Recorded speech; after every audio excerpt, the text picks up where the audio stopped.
जय शम्भो हर हर महादेव ओम सोमाय नमः ओम सोम सूर्याग्नि लोचनाय नमः जल तत्त्व है जल तत्त्व मस्तिष्कमा पनि धेरै जल हुन्छ नि त त्यो जलको तत्त्व धेरै हुन्छ हैन अनि हाम्रो मन र चन्द्र कनेक्टेड हुन्छन् के हरेक दिन शिव दिन हो सारा ब्रह्माण्डै शिव हो हैन शिव ऊर्जा हो मनको शान्ति हैन मनको शीतलता सुन्दरता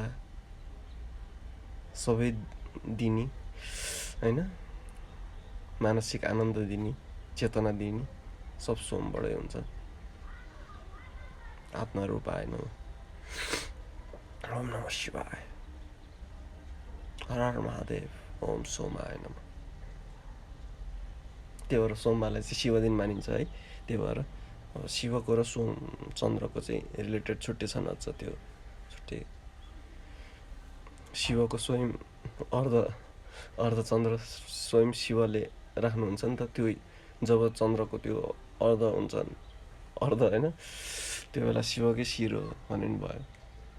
शिर भन्ने बित्तिकै शिर टाउकोमा होइन मन हुन्छ नि त हाम्रो माइन्ड ओम चन्द्रशेखराय नमः ओम चन्द्राधराय नमः ओम सोमाय नमः ओम नमः शिवाय हर हर महादेव